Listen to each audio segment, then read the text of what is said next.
So you only have one prospective lab manager here, one prospective profile. If you want to make statements about profiles in general, you're shit out of luck. It's just, you're constrained.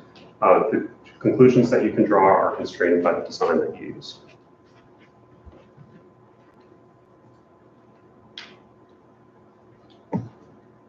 So that's one big picture idea. Pay attention to how all the different sources of non-dependence that you want to make inferences about get into your study.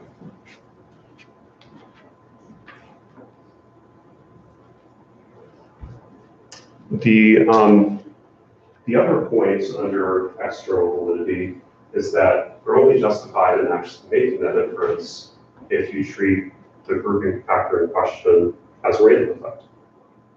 So that is what permits you to make that inference, the fact that you include a random effect for profile, or stimulus, or passage, or work, or school. That's what allows you to make that inference. Now you should also think about, like, if you want to make statements about all schools and not just like wealthy schools, for example, you should also think about including non-wealthy schools in your study. So the same sort of ideas about external validity and what you can generalize to apply here. The thing is to think about it, to incorporate those ideas and how you design your study. So this is, I think, what separates these two types of non-independence from the other types, is that it's hard for me to imagine a situation where I would want to make a generalization to, say, a population of items on a scale. When people develop scales, they intentionally select the items to improve the measurement properties of the scale. So that selection process means that really only care about the items that are in the scale and not the hypothetical items that could make their way into the scale. Or conditions. Conditions have a similar kind of property where you select the conditions that you think will reveal something interesting for theory. And you don't necessarily care about conditions that couldn't get your way into your study budget.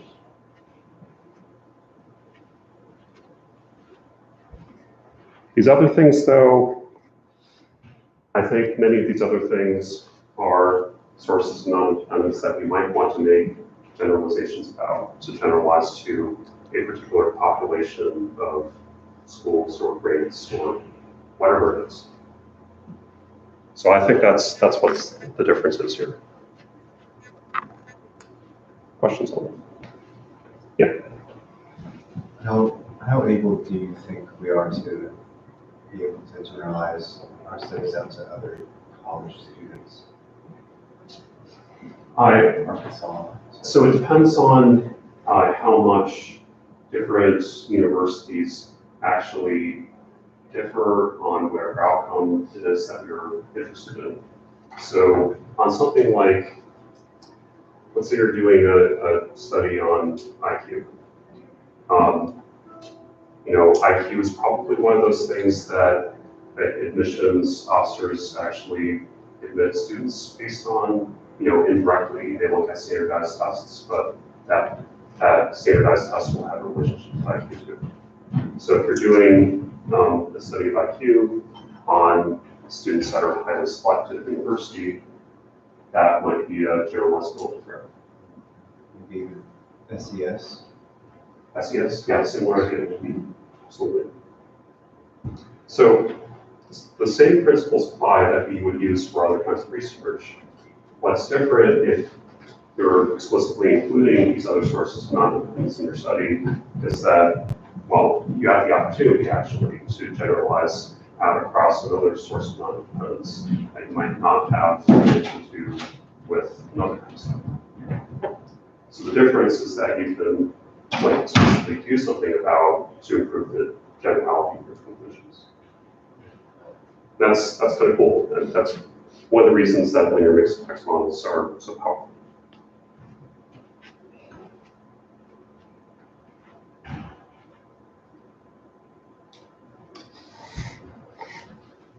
One other note that's highly related to this last point is that if you try to make try to do the generalization without using the linear effects model to like incorporate this non-dependence, your type 1 error rates, your risk of saying that there's an effect when there isn't an effect are going to be astronomical, actually.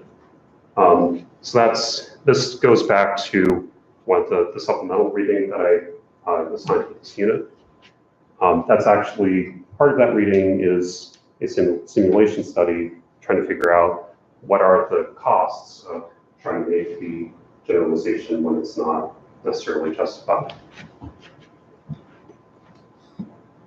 So I'll show you a segment of these results just to show you that this is a very serious problem. So what they did was they simulated a bunch of different designs. They were focused on like stimuli, things that people respond to. And they either simulated a case where there was a, say, small number of participants and a small number of stimuli, or a large number of participants, small number of stimuli, they have all the different combinations. And remember, we set the type 1 error rate, or we supposedly set the type 1 error rate when we do our significance test as alpha. So we should expect the type 1 error rates in all these conditions to be 0.05 if our model is doing what it's supposed to. So what they tested was, hey, if you don't include a random effect for stimulus, but you try to make the generalization across stimuli, what happens to your type 1 error rate? Is it unaffected, or is it 0.05, or is it something else?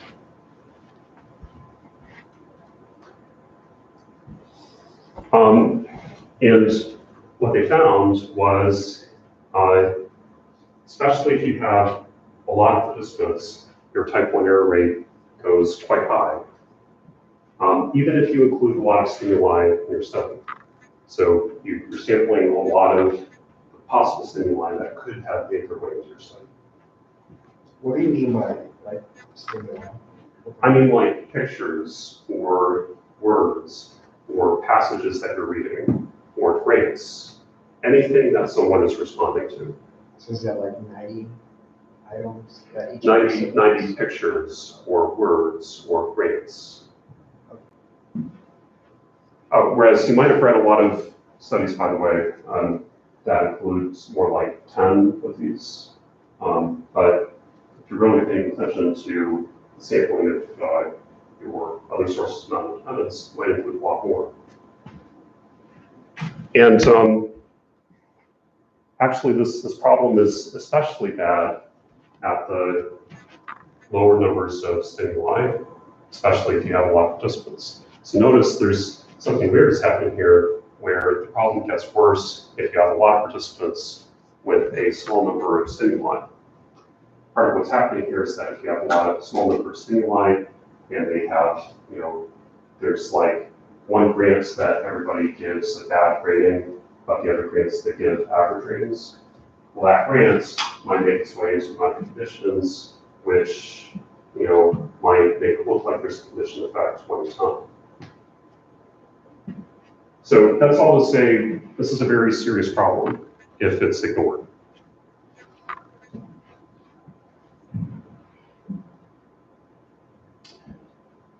So, okay, those are the general impacts on external validity. The one major impact is that first of all, you ought to think about what inference you want to make. If you want to make an inference across multiple sources of non-dependence versus just one.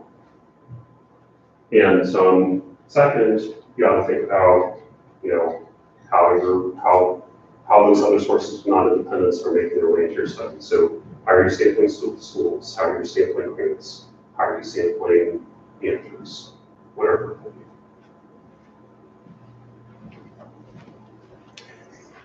So let's talk about conclusion validity next. One point that maybe more hopefully is a little bit obvious is that if you are sort of thinking about stimuli or grants or whatever as another thing that you're sampling, well, you probably ought to make sure that you have a lot of that thing. So a lot of grants, a lot of schools, a lot of passages, a lot of works. Just as you try to maximize the number of participants in your study, you got to maximize the other things that you're sampling as well. Generally, the more that you got, the better.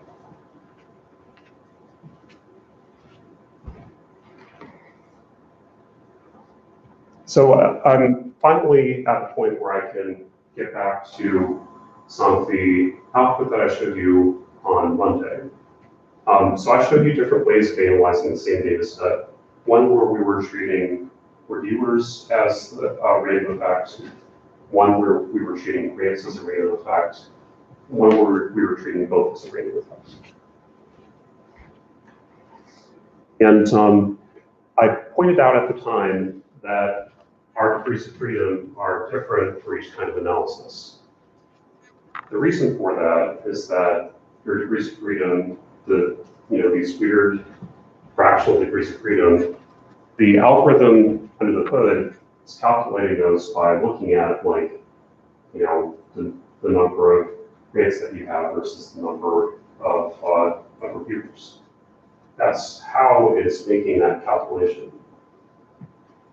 And at the top, we have 40 grants. So if we're using grant as the only random effect, we're going to have about 40 observations, slightly less, slightly fewer. If we're using reviewers as the random effect, we're going to have about 50 observations because we have 50 reviewers. If we use both as the random effect, what happens is your degrees of freedom get corrected down to about the number, the lowest number of whatever factor you have. So we have 40 grants and 50 reviewers. Our degrees of freedom get corrected down to the lower number, or slightly less than that.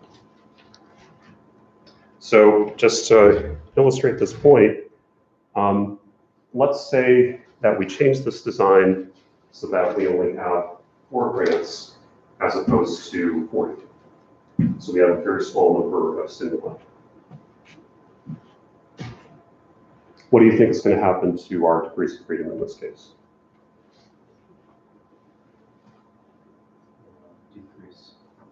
Decrease to what? Probably about 4. And yeah, I mean, that's about what happens. We have slightly more than 4 in the quality effect, but our degrees of freedom are a lot smaller than you might expect if you knew that you had a 50 reviewer experiment. Yeah. Wait, sorry, can you explain why is that? The principle is similar to what would happen with if you're sampling reviewers. So remember when we did the grant-only analysis, we got a number of degrees of freedom similar to the number of grants that we had. And when we're treating both as a random factor, what happens is our degrees of freedom are closer to the smaller number, because it's sort of the limiting factor on whether we can make the generalization that we want to. Here, reviewers and grants are still other grouping factors. Yeah, so this is a reviewer, a by reviewer and by grant analysis. So reviewers is a random effect and grant is a random effect. And so the notation is you have people plus grants bar ID. Yes.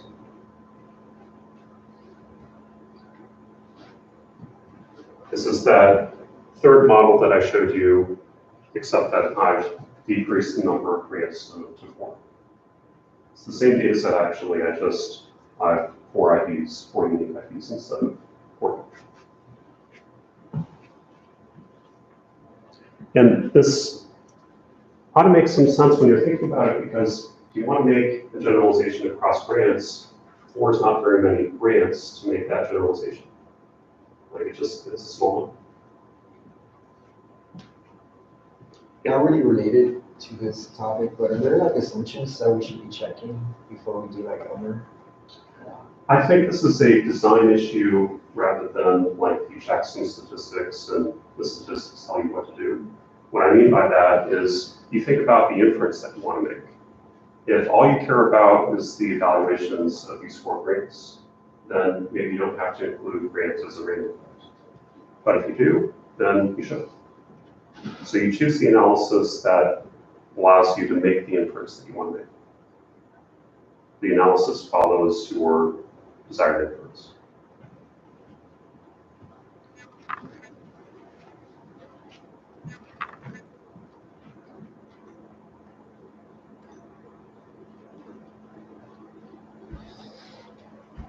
Right, so big picture idea here, when you have multiple random effects, your degrees of freedom will be corrected down close to the smallest number. And that should tell you one of the benefits of getting extra stimuli or passages or schools or whatever. That gives you very directly more degrees of freedom. So if one of your random effects is a small number, you're going to get a lot more benefit from decreasing that small number than you would from increasing the large number. Yeah. I have a question that's not really related to degrees of freedom or anything, but when you're talking about non-independence, how is this different from just confounding factors? They're related ideas, but confounding, I'd say, is more closely related to causal inference.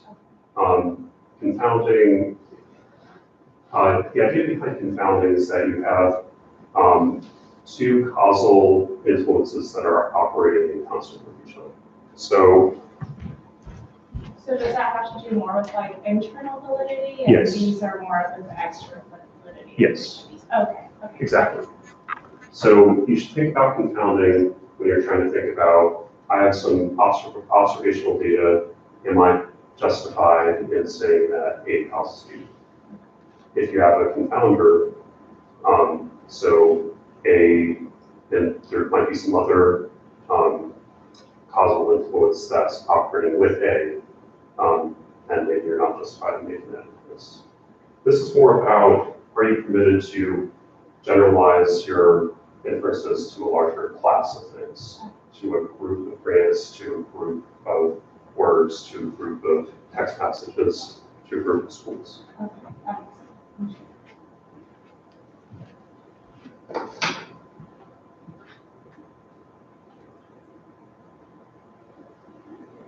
The other big picture idea with inclusion validity is that you want to get more samples of the thing that has more substantive variability. What I mean by substantive variability is, well, basically it's the random intercept. So if I have a bunch of reviewers, is it the case that reviewers vary a lot in how harsh they are on average when they're evaluating grades? Or do most reviewers give about the same rating? Or, as applied to schools, is it the case that schools vary a lot in the how much they help their kids achieve, when their kids standardized test scores? Or are all schools about the same? If they vary a lot, whatever it is that you're considering varies a lot, then it's going to be important to sample that thing. If they don't vary a lot, then it's less important. To give you a concrete example of this principle, I don't know if any of you have ever read a psychology study of how vision works, but it turns out that there's not a lot of variability across people in what their visual system is like. Everybody sees basically the same optical illusions. If you do a manipulation, everybody's affected by that manipulation about the same way. So if you ever read a vision study, they do studies with 10 people. The reason that's okay, as opposed to really suspect, is that one person is about the same as any other in terms of vision. There's not a lot of variability, substantive variability, in how people's visual systems work. But if you do research like I do a lot of research on like social attitudes, politically relevant topics. Well, people vary a lot on that, so I really have to pay attention to sampling lots of people.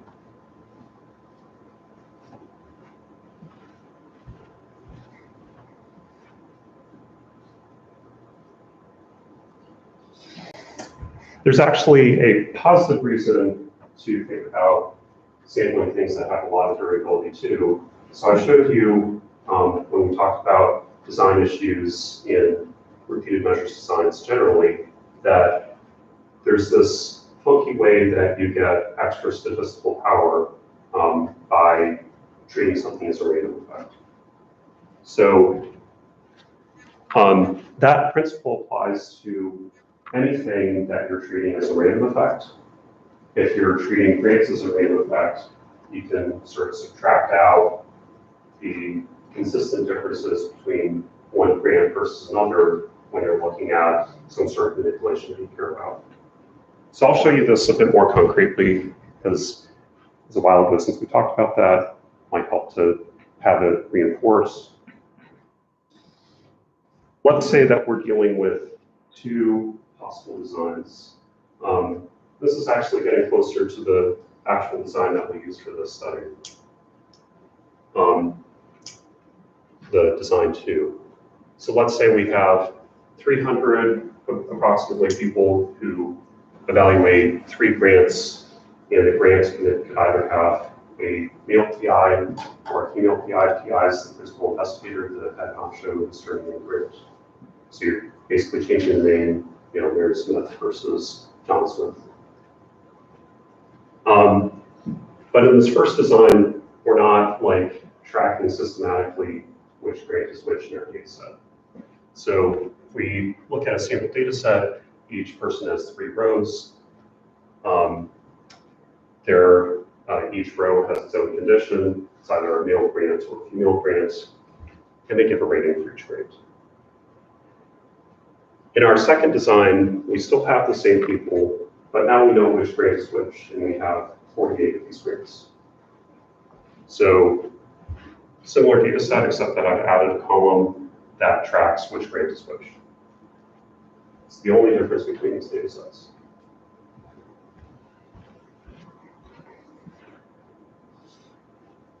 So here are the differences between the male grants and the female grants. And I'll show you in a bit how we're able to sort of subtract out the consistent differences between different reviewers. So in the first step, we subtract out the condition effect, the average difference between male and female grants. There's almost no difference in this case, but it doesn't really matter just for illustrative purposes. So we're subtracting out that effect. Next, I can make these little plots for each reviewer that I have in my study. There are a lot of them in this case because there are 422 reviewers. I can look at each reviewer and estimate, what's their average tendency to rate grants positively or negatively. So I'm getting the intercept for each reviewer. I'm breaking apart this data set into the 422 chunks, applying a little regression to each of the chunks, and pulling out the intercept from those little regressions.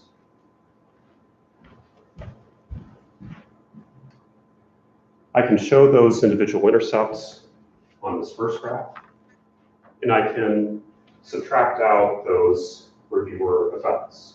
So I can adjust the points for each reviewer closer to the average by just literally subtracting out their individual intercept from the points that belong to them. So what I'm subtracting out is the consistent differences between reviewers, which leaves me with some variability left over. This subtraction out of those consistent differences, that's that power benefit that you get from treating reviewer as a random effect. So I got that in design 1. I'm permitted to do that. The difference in design 2 is that I can do that twice. I can do that for both reviewers and for grants. So basically, I can break up the data set into 48 chunks, 1 chunk per grant. I can find the consistent differences from one grant to another. So some grants are going to be evaluated more positively, some are going to be evaluated more negatively. I'm applying that little regression to each grant and extracting out those individual intercepts for grants.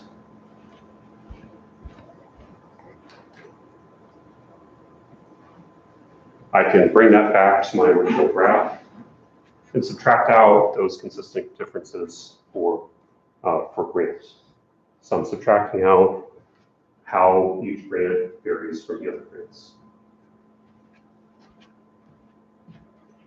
Then when I look at the variability in scores that's left over, there's less variability in this graph than there is in this graph. There's less error that's unexplained, basically.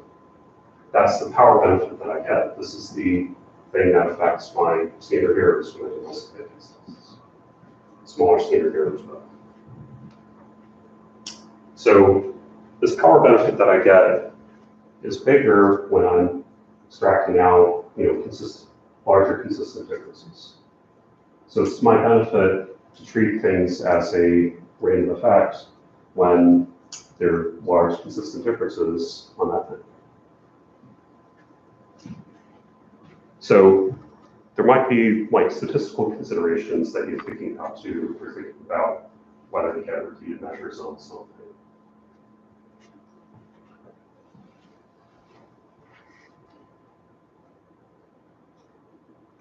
So I used this term before when I explained how this works with participants or reviewers, as letting each participant serve as their own control. Well, if I have some other source of non-independence that I care about, generalizing across, I can also use, say, grant as its own control, or passage as its own control, or school as its own control.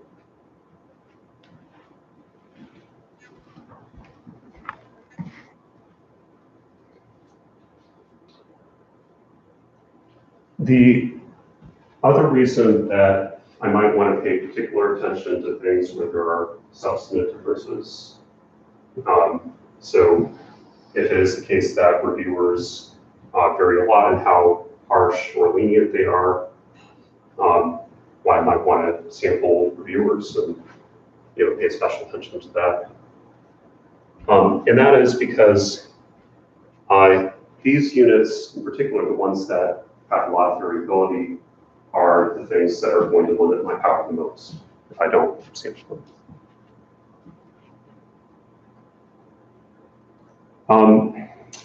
So this example comes from the other paper that that I assigned for today. I'm going to go through it a little bit quickly, and if you want to know more detail, I'll direct you to the paper. I realize that today I'm going through a lot of content. So I'm not expecting you to know this in quite as much detail as usual, but I think it's important. Anyway, in this paper, the authors did a simulation where they assumed that you have an unlimited number of participants. And what they want to know is if you vary the number of, say, grants or words or whatever people are reacting to, how does that affect power they have? So we're seeing by how much does a second unit that we're sampling from constrain our ability to detect effects that we care about, assuming that one of our sources of variability is completely unknown. So let's imagine that we're working with this example where we have grants that are either have male names versus female names. And people are also evaluating grades that have male names versus female names. That's the example that I'm reading this in. And I fit this particular model where I am looking for an effect of condition having a male versus female name, and I have random effects for participant and grade.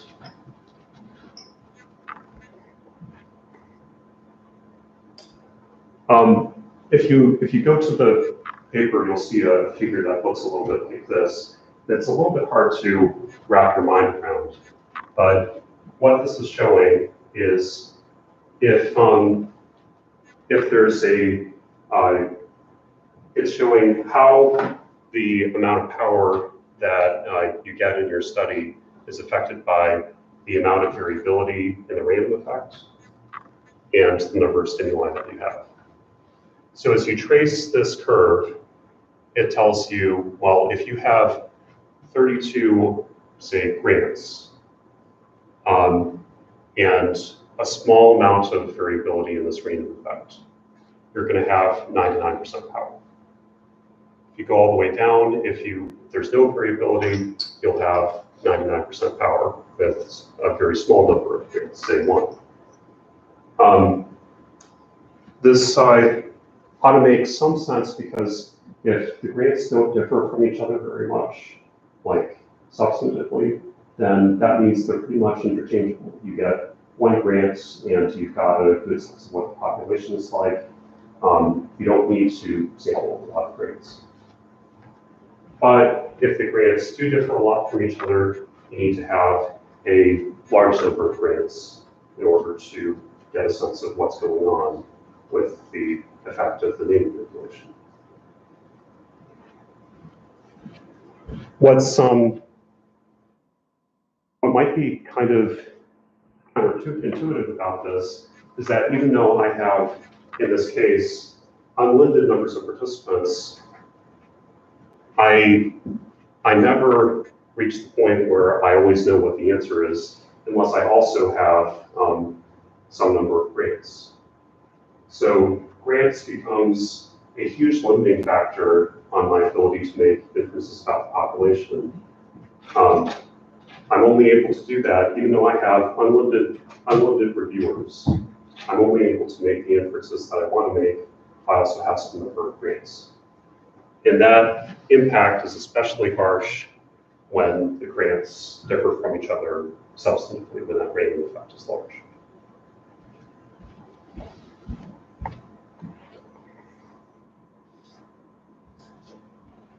This curve tells me for a given level of variability in the random effect and a given number of stimuli, what are the levels of variability and the number of stimuli that gives me 10% power.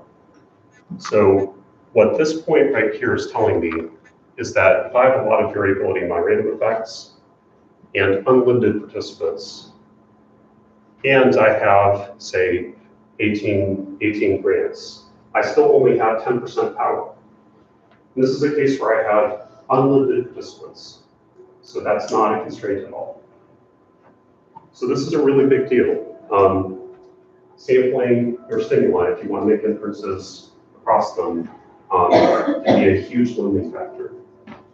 And at a certain point, you get each extra participant you recruit doesn't affect your power very much. But adding an extra grant or stimulus or whatever, that'll have a huge impact.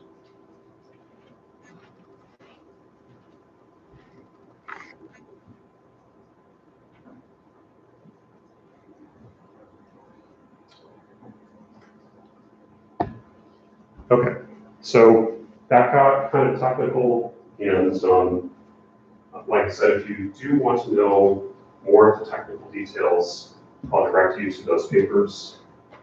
The big picture ideas that I want you to take away here, even if you don't necessarily know all the ins and outs of how these things impact each other, is that when you're accounting for multiple sources of non-independence, you need to think about not just how you're sampling participants, but also how you're sampling the other things. Your schools, your items, your grants, your managers, whatever that source of non-independence is.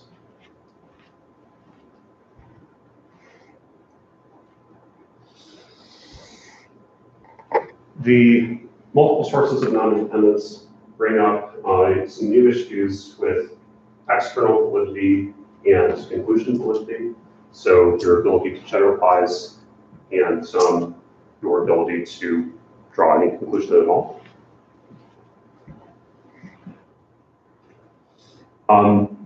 The big external validity issues are, one, just ask yourself the question, is this a case where I care about making inferences across some other thing that I might see? So sometimes the answer is no, and that's fine. But if the answer is yes, you have to think about, collecting a lot of that thing or collecting enough so that you can draw the conclusions that you're interested in.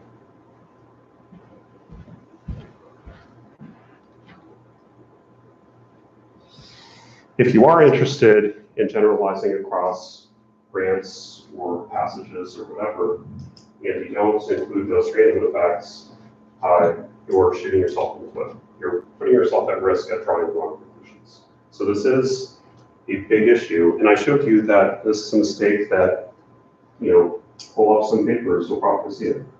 So it's not necessarily an issue that everybody's aware of, but I've now made you aware of it, so think about it.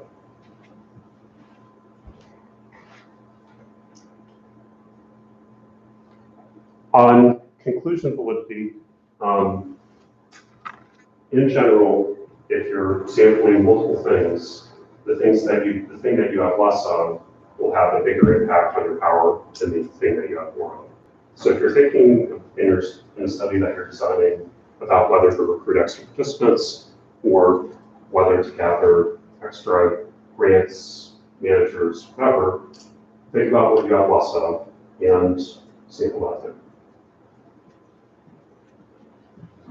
In some cases, adding an extra grant or whatever will have a really, really big impact on the power of your study. Just a note on this, the exact statistics of how this works are a little bit complicated. And the Westfall paper that I assigned, not only does it go through, it has the math behind it, but it also, there's an app that you can use that will do some power simulations for you. Just go to that paper, use the app, you don't have to know the math on your own. So that's a good resource if you're trying to think out a study on your own. It also goes through some additional design choices that I didn't think I would have time for today. Ways to creatively manage your design in the best way. So it really is a great resource. I think it's well worth your time if you find yourself faced with this kind of research problem.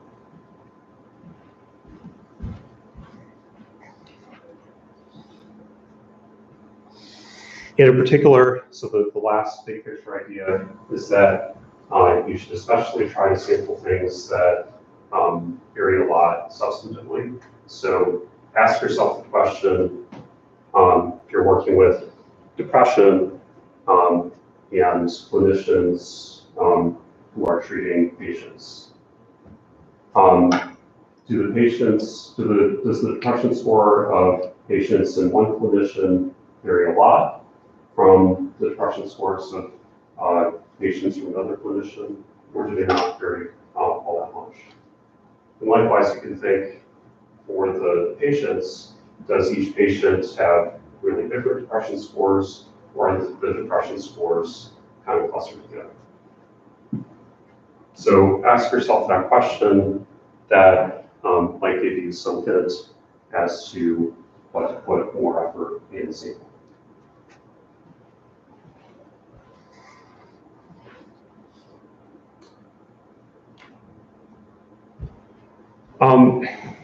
So that's it for that unit. And I've already mentioned it's kind kind of a heavy one. There were a lot of topics that I wanted to cover. And maybe it was, I'm not expecting you necessarily to get all the details, but I would like you to at least know some of the big picture ideas.